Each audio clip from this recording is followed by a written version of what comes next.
नमस्कार प्यारे बच्चों। आज कक्षा 12 की जीव विज्ञान जिसमें अध्याय अपन आवर्त बीजी पादपों में जनन पढ़ रहे थे, उसका तीसरा पार्ट है, जिसके अंदर हमने जो कृत्रिम कायिक प्रवर्धन की विधियों का अध्ययन कर रहे थे, उस कृत्रिम कायिक प्रवर्धन की जो तीसरी जो विधि है रोपण या अध्यारोपण, जिसको ग्राफ्टिंग कहा जाता है, आज अपन इसके बारे में अध्ययन करने वाले हैं। जो रोपण का अर्थ क्या होता है? रोपण का अर्थ होता है कि इस विधि के अंदर दो जो पौधे हैं, यानी दो अलग अलग प्रकार के पौधे हो सकते हैं, उन पौधों के हिस्सों को इस प्रकार से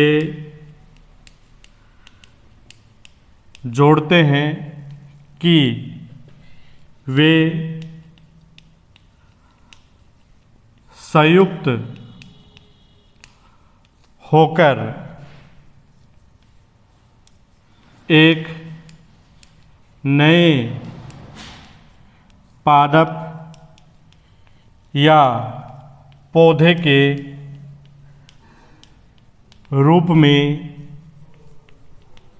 जीवन यापन करने लगे या समान रूप से वृद्धि करना प्रारंभ कर दे। यानी पौधे हैं वो एक साथ संयुक्त रूप से वो वृद्धि करना प्रारंभ कर देते हैं, तो इस प्रकार की जो क्रिया होती है वो क्या कहलाती है? रोपण कहलाती है। अब इस रोपण के अंदर हमने क्या लिए? दो पौधे लिए, अलग अलग प्रकार के पौधे, और इन अलग अलग प्रकार के जो पौधे हैं, इन पौधों के अंदर जो अलग अलग प्रकार के पौधे हैं, इन पौधों के अंदर यानी जिस पादप यानी किसी पादप का वह भाग जिसको अपन रोपण के रूप में काम लेते हैं, उसको कलम, जिसको अंग्रेजी में स्कॉन कहा जाता है, और यानी जिस पादप, यानी ये उस पादप का प्रथम भाग है, नए पादप का, और जो दूसरे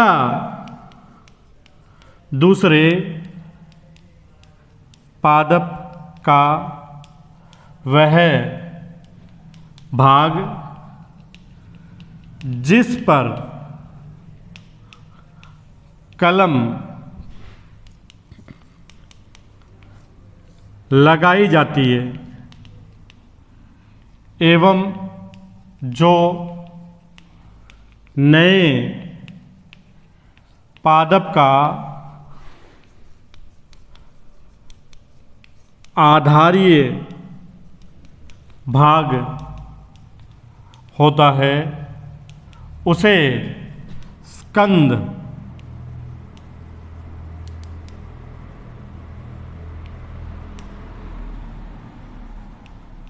कहा जाता है। इसको अंग्रेजी में स्टॉक कहते हैं। तो यानी रोपण करने के लिए दो पादप के हिस्सों को आपस में जोड़ करके एक संयुक्त नए पादप का निर्माण किया जाता है, या उनको एक साथ नए जीवयापन करने के लिए एक साथ वृद्धि करने में जो सहायता करते हैं। तो जिस पादप का रोपण के रूप में प्रयोग किया जाता है, उस पादप का जो भाग होता है उसको कलम कहा जाता है, और दूसरे पादप वह भाग जिसके ऊपर कलम को लगाया जाता है, जो उस नए पादप का आधारीय भाग होता है, उसको स्कंद कहा जाता है। अब इसके अंदर जब इन दोनों पादपों को आपस में जोड़ा जाता है तो जो कलम और स्कंद को इस प्रकार से यानी इनके अंदर जो कलम व स्कंद को इस प्रकार से जोड़ा जाता है कि दोनों की एदा का मतलब होता है कैम्बियम। कैम्बियम क्या होती है? जो सहवनी उत्तक वाले पादप होते हैं उसमें जो जाइलम और फ्लोएम के बीच में एक पतली लेयर पाई जाती है जिसको एधा या कैम्बियम कहते हैं।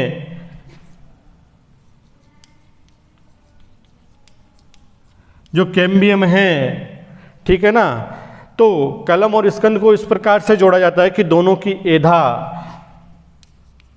आपस में संयुक्त हो जाए, यानी एक सीध में आनी चाहिए। और जब ये दोनों एधाएं हैं वो आपस में एक सीध में आती है तो कुछ समय पश्चात ये दोनों एधाएं हैं वो आपस में जुड़ जाएगी। और जब ये एधाएं जुड़ जाती है तो इनकी कोशिकाएं हैं वो विभाजन होना प्रारंभ हो जाती है और इनके जो सहवनी उत्तक होते हैं जाइलम और फ्लोएम है वो भी आपस में संबंधित हो जाते हैं, जुड़ जाते हैं। अब जो रोपण की जो प्रक्रिया है इसके अंदर हमने जो कलम और स्कंद, जो कलम है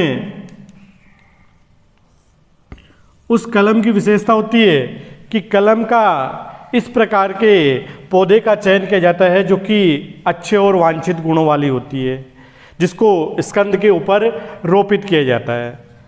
अब जो स्कंद है और जो कलम है, कलम जो होती है वो एक प्रकार से तरुण पादप का अंश होता है और जो स्कंद होता है वो प्रौढ़ जो पादप है उनका स्कंद होता है। इस प्रौढ़ पादप के ऊपर तरुण कलम लगा करके और उनको क्या किया जाता है, पुष्पन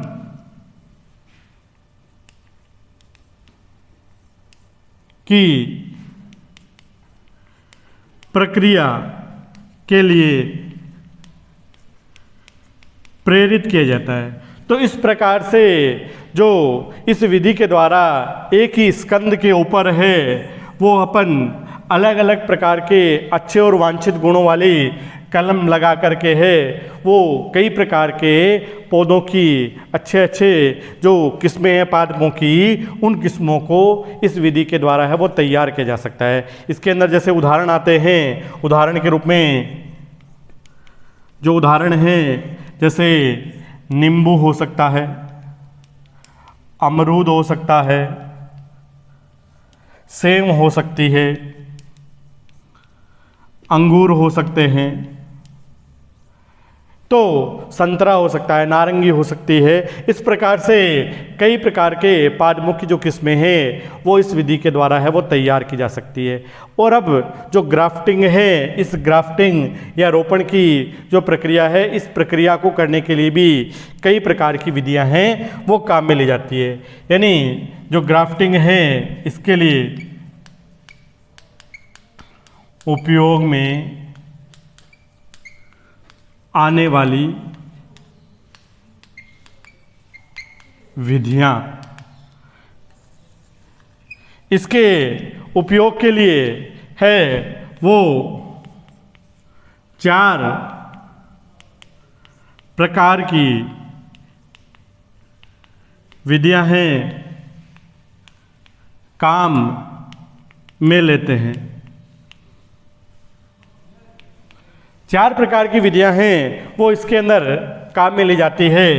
पहली जो विधि है जिसका नाम है जीभी या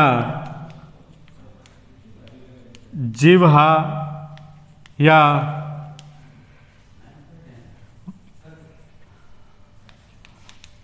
रोपण। दूसरी है इसके अंदर वेज रोपण। तीसरी जो इसके अंदर विधि काम आती है किरीट या मुकुट रोपण। और चौथी विधि है कलिका रोपण। इन 4 प्रकार की जो विधियां हैं वो इसके अंदर रोपण की प्रक्रिया के अंदर काम में ली जाती है। पहली जो विधि है जीबी या जीवारोपण। इस विधि के अंदर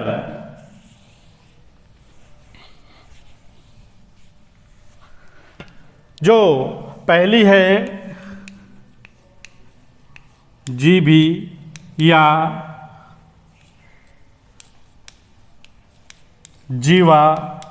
जीवारोपण, इस विधि के अंदर जो कलम व स्कंद जो काम में लिए जाते हैं, इन दोनों की मोटाई अर्थात इनका व्यास है वो क्या होना चाहिए, समान होना चाहिए।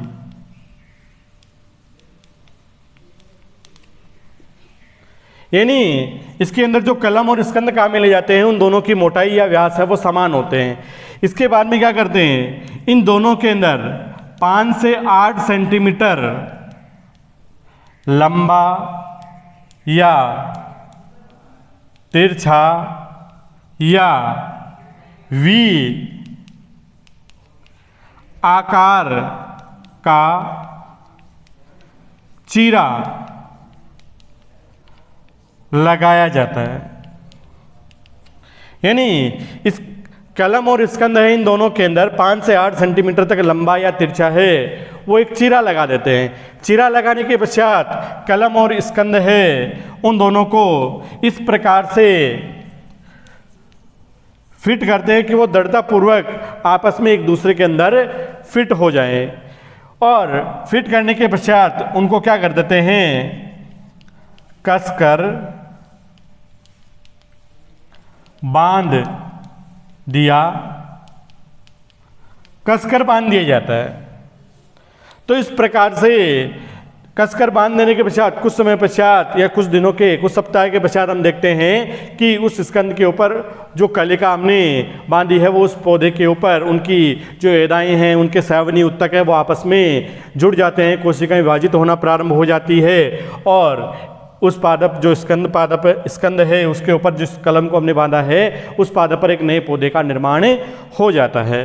तो इसके अंदर जो किस प्रकार से इनको बांध करके दर्शाया जाता है,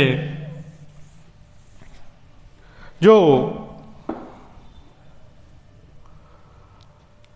जीबी या जीवा रोपण है इसके अंदर क्या किया जाता है कि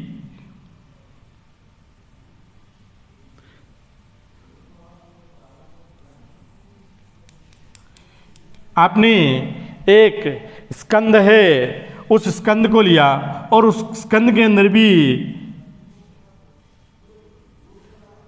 वी आकार का हो सकता है एक काट है वो काट लेते हैं और इसी प्रकार से जो इसी के समान मोटाई या व्यास वाला जो एक कलम है, कलिका युक्त एक कलम है वो लेते हैं और उसके अंदर भी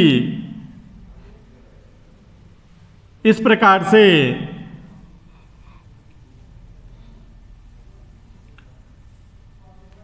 वी आकार का एक काट है वो काट लिया जाता है और इसके ऊपर क्या होनी चाहिए, कलिका लगी हुई होनी चाहिए। कलिका युक्त जो स्तंभ कलम है उसका ये एक प्रकार की कलम और इसके ऊपर कलिका और ये स्कंद है। अब इन दोनों को क्या करते हैं, आपस में संयुक्त रूप से एक दूसरे के अंदर दृढ़तापूर्वक है वो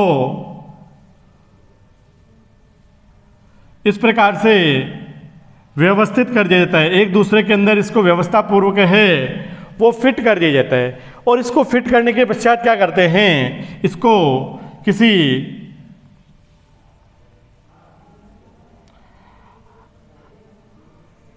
रस्सी की सहायता से क्या करते हैं, कस करके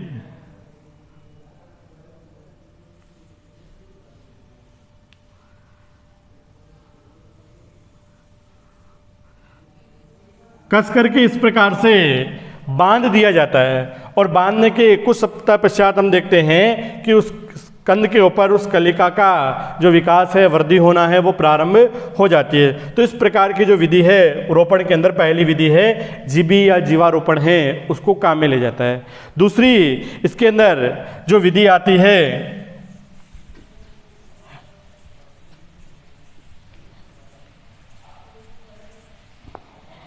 उसका नाम है वेज रोपण या वेज ग्राफ्टिंग, या इसको फचर 2 नंबर है वेज ग्राफ्टिंग या वेज रोपण, इसको फचर रोपण भी कहा जाता है। इस विधि के अंदर भी क्या करते हैं कि जो कलम व स्कंद है इनकी मोटाई या व्यास है वो समान होने चाहिए। और इसके अंदर क्या करते हैं कि जो स्कंद है, इस स्कंद के अंदर वी आकार का एवं जो कलम है, इस कलम के अंदर वेज आकार का क्या करते हैं, चीरा लगाया जाता है। चीरा लगाने के पश्चात इन दोनों को आपस में दृढ़ता पूर्वक है, स्कंद और कलम को आपस में फिट कर दिया जाता है, इनको आपस में जोड़ दिया जाता है ताकि इनकी जो एड़ा है या सावनी उत्तक है वो आपस में संबंधित हो जाए। फिर इनको कस करके बांध दिया जाता है और कुछ हफ्ता के पश्चात हम देखते हैं कि इसके अंदर भी नए पादप का जो निर्माण है वो हो जाता है। जैसे इसके अंदर है कि समान जो व्यास है उस समान व्यास वाली एक जो कलिका युक्त कलम है जिसके अंदर क्या है, वेज आकार का, यानी इस प्रकार के आकार का एक तिरछा काट है वो लगा देते हैं। यह है कलम, इसके ऊपर है ये कलिका, ये वेज आकार का, इसके अंदर चीरा लगा देते हैं। और दूसरा है जो स्कंद है, उस स्कंद के अंदर वी आकार का समान व्यास वाला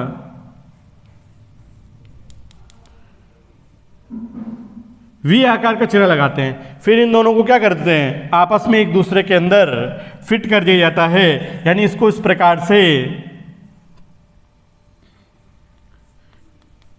इसके अंदर इस प्रकार से इसको फिट कर देते हैं, फिर इनको कस करके बांध दिया जाता है। तो इस प्रकार से वेज ग्राफ्टिंग या फचर रोपण की सहायता से जो है वो नए पादपों को है वो विकसित किया जा सकता है। तीसरा इसके अंदर आता है किरीट या मुकुट रोपण। किरीट या मुकुट जो ग्राफ्टिंग की प्रक्रिया है, इस प्रक्रिया के अंदर जो किरीट या जो तीसरी है किरीट या मुकुट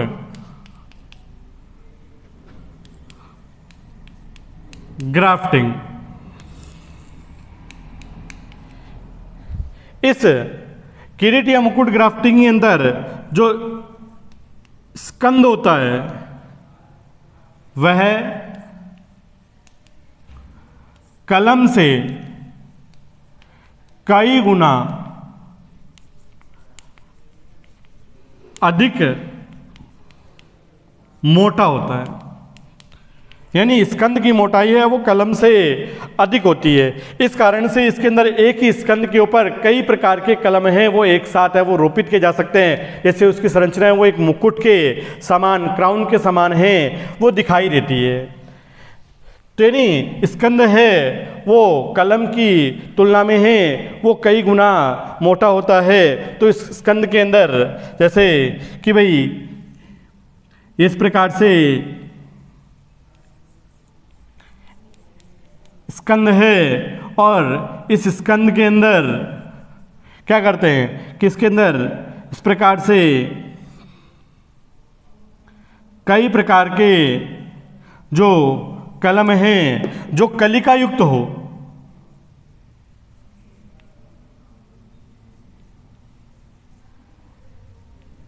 इस प्रकार से कलिका युक्त कलम हैं, ये कलम है, ये कलिका है, स्कंद है, इनको आपस में इस प्रकार की जो संरचना है, जो कलिका है उसके अंदर इस प्रकार से एक तिरछा जो नुकीला है वो काट लिया जाता है और उसको क्या करते हैं इस स्कंद के अंदर इस प्रकार से एक चीरा लगा करके उसको फिट कर दिया जाता है और उसको भी कस करके बांध दिया जाता है ताकि एक ही पादप के ऊपर हम अलग अलग प्रकार की किस्मों की जो वांछित लक्षणों वाली किस्में होती है उनको इस प्रकार की विधि के द्वारा है वो विकसित किया जा सकता है। इसके अंदर जो चौथी विधि आती है जिसका नाम है कलिकारोपण।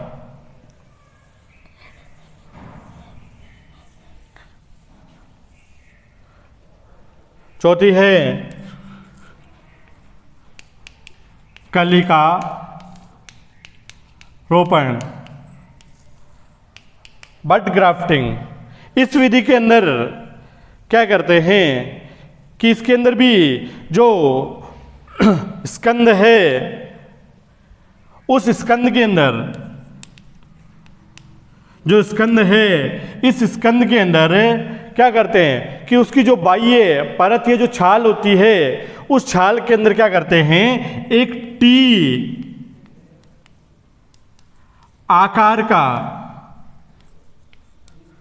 चीरा लगाया जाता है, यानी टी आकार का उसके अंदर एक चीरा लगा देते हैं और ये जो टी आकार का चीरा है इस चीरे के अंदर क्या करते हैं जो कलम है उसकी कलिका को बांध दिया जाता है और इस प्रकार से जो नए पादप विकसित होते हैं इस प्रकार के जो रोपण की प्रक्रिया होती है उसको कलिका रोपण कहते हैं। जैसे एक स्कंद है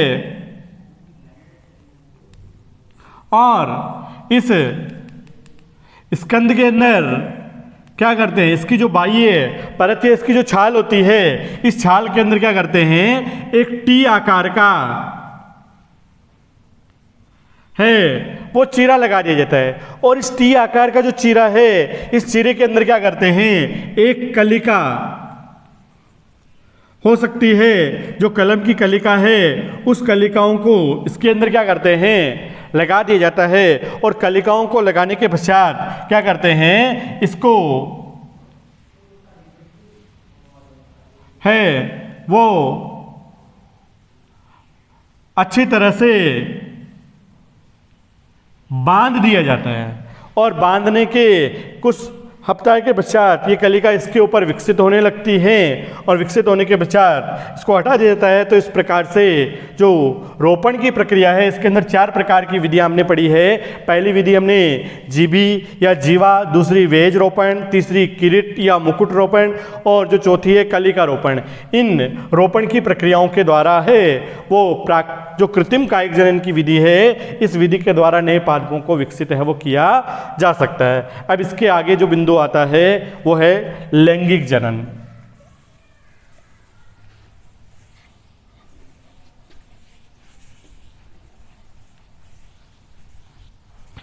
जो पादप है उस पादप के अंदर जो लैंगिक जनन की प्रक्रिया है यानी आवर्त बीजी पादप है, आवर्त बीजी पादपों के अंदर जो लैंगिक जनन है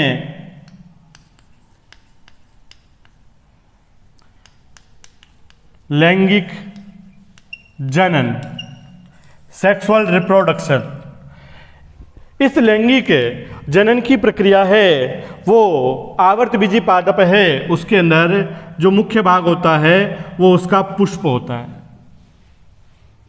यानी जो पुष्प है उस पुष्प के अंदर ही लैंगिक प्रजनन है, उसकी प्रक्रिया है वो काम में ली जाती है। सबसे पहले अपन एक पुष्प के प्रारूपिक जो भाग है उसके संरचना है, उसके डायग्राम है, उसकी बात करते हैं कि इसके अंदर जो पुष्प है इसका डायग्राम है वो किस प्रकार से बनाया जाता है।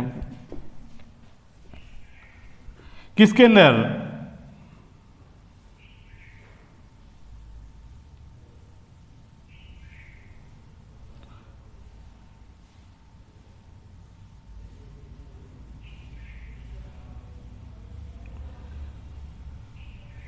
सबसे पहले किस प्रकार की एक संरचना अपन ड्रॉ करते हैं।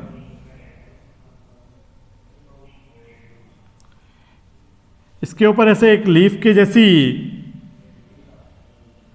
संरचना है उसको ड्रॉ कर दिया जाता है। इसके आधार से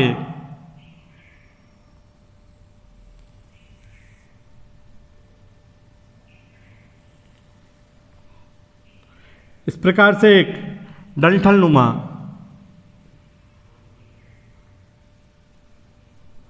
संरचना है वो बनाते हैं। और ये जो डंठल नुमा संरचना है इनके ऊपर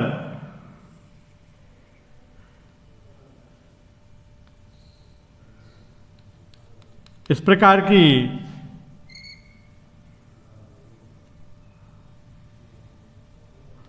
संरचना है वो विकसित कर देते हैं।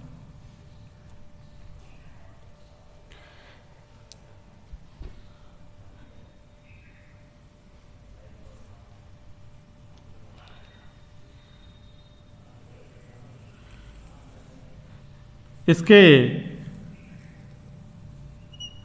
पास में जो पुष्प के अंदर रंगीन भाग उसकी जो पंखुड़ियाँ होती है उनको हमने दिखाया है।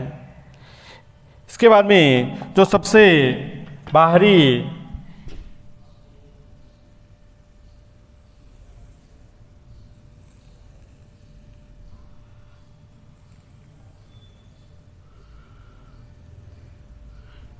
इस प्रकार की संरचना है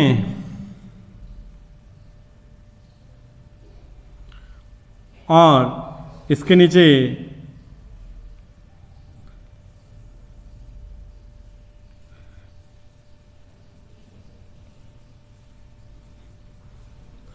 इस प्रकार से इसके हमने डायग्राम को बनाने का प्रयास किया है।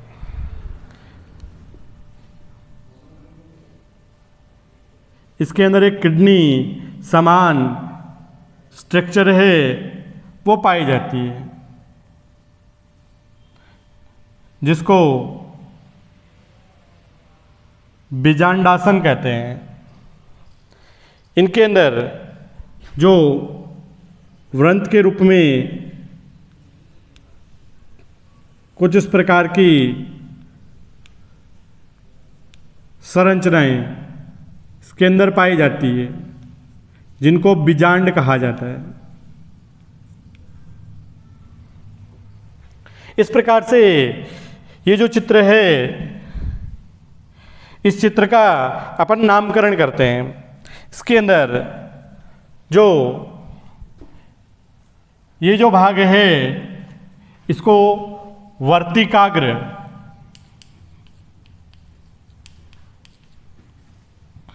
ये जो लंबा डंठल नुमा भाग होता है जिसको वर्तिका, और ये जो फूला हुआ भाग होता है जिसको अंडाशय है।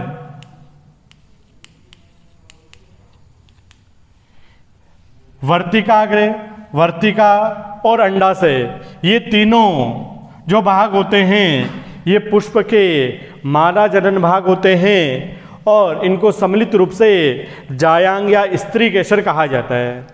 इसके जो बाहर भाग में स्थित भाग होते हैं इनको, ये जो भाग है ये इसका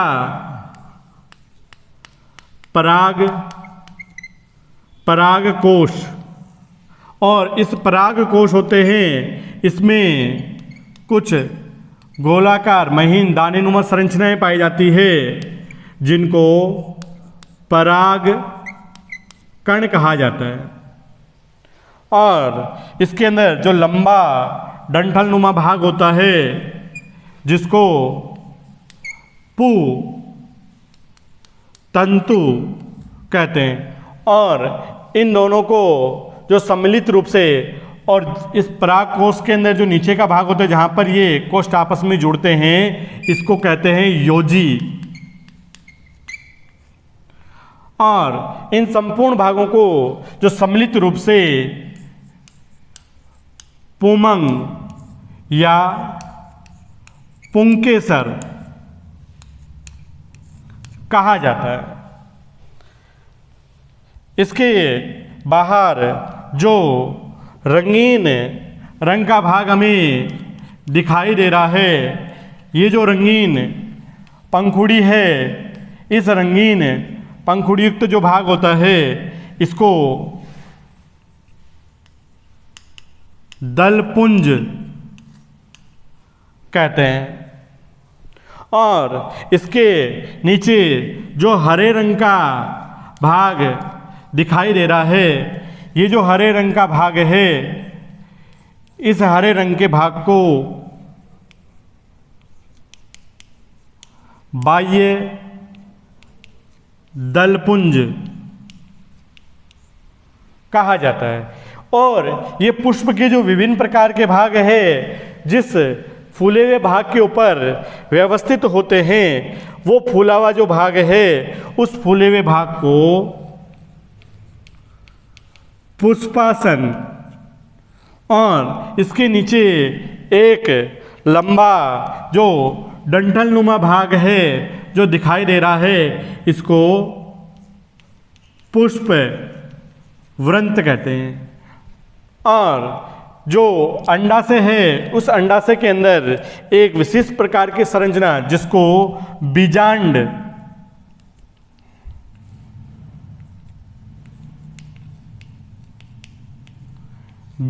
कहा जाता है। और ये जो चित्र है, किसी भी प्रकार के चित्र का अगर आप बनाते हो तो उस चित्र के नीचे चित्र नाम लिख करके उसका नाम लिखा जाता है कि वो किसका चित्र है। ये एक प्रारूपिक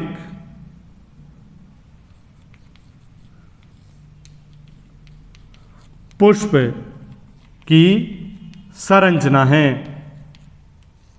अब इस प्रारूपिक पुष्प के अंदर हमने जो देखा है, जो पुष्प होता है, ये पुष्प का जो पादप होते हैं जिसके अंदर लैंगिक प्रजनन की प्रक्रिया पाई जाती है, उन पादपों के अंदर जो पुष्प होता है वो एक प्रकार से रूपांतरित निश्चित वृद्धि करने वाला भाग होता है, यानी एक रूपांतरित प्रोह का अंश है, वो होता है जो जननक्षम्य भाग है कहलाता है।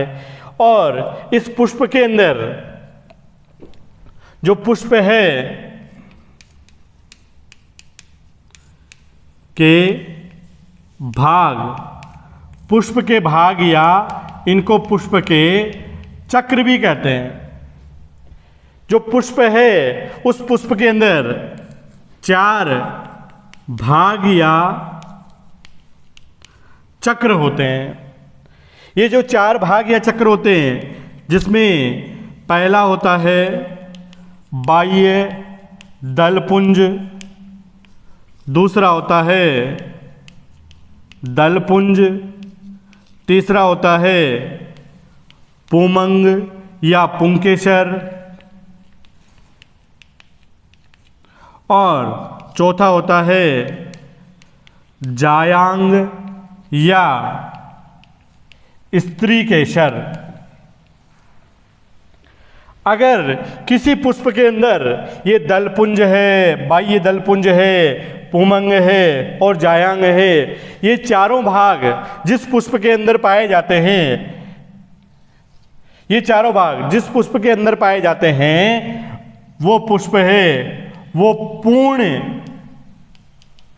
पुष्प कहलाता है।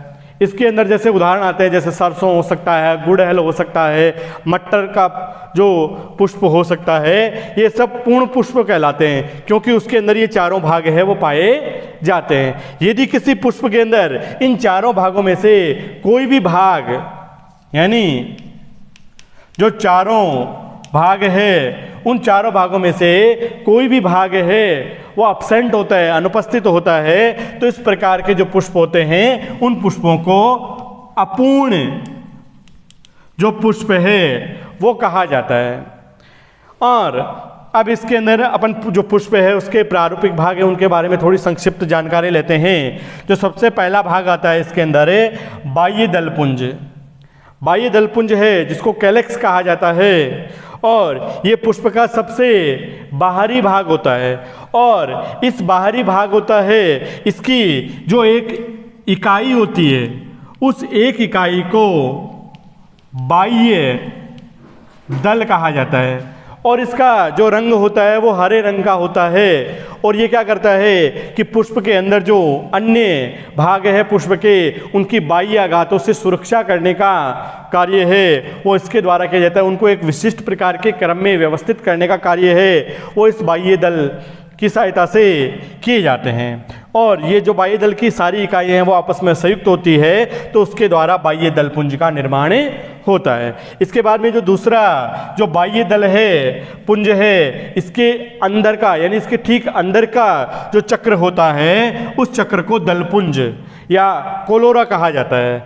और ये जो दलपुंज है इसका जो रंग है वो रंगीन होता है, और इसकी जो एक इकाई होती है, एक इकाई, उस एक इकाई को दल या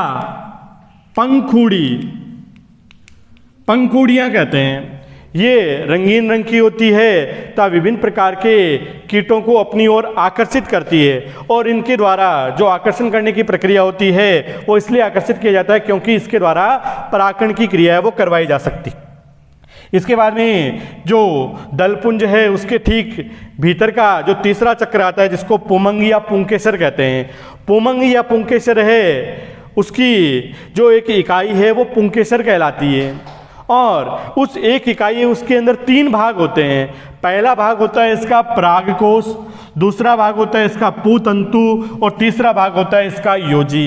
इन तीनों भागों से मिलकर के जो पुमंग या पुंकेसर का निर्माण होता है, और जो पुमंग या पुंकेसर होता है ये पुष्प का नर जननांग है वो कहलाता है। इसके बाद में जो अंतिम आता है इसका जो चौथा और जो पुमंग है उसके भीतर का जो चौथा चक्र है जिसका नाम होता है जायांग, और इस जायांग को स्त्री केसर और ये पुष्प का मादा जननांग कहलाता है, और इसकी एक इकाई होती है उस एक इकाई को अंडप कहा जाता है।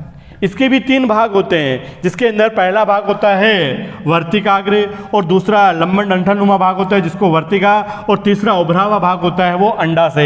ये तीनों भाग मिलकर के और जायांग है उसका निर्माण है वो करते हैं। अब इसके अंदर जो पहले दो चक्र है बाह्य दलपुंज और दलपुंज, इन दोनों को पुष्प के सहायक चक्र के रूप में जाना जाता है, और जो तीसरा और चौथा जो चक्र है जो पुमंग और जायांग है इन दोनों को इनके आवश्यक चक्र या जनन चक्र के रूप में जाना जाता है। इस प्रकार से एक पुष्प के प्रारूपिक भागों का वर्णन है वो हमने पढ़ा है। अब इसके अंदर जो जनन की प्रक्रिया है वो किस प्रकार से होती है ये अपन इसके आगे वाला जो चैप्टर है, चैप्टर नंबर 2 है, उसके अंदर अध्ययन करेंगे। इसी के साथ धन्यवाद। जय हिंद, जय भारत।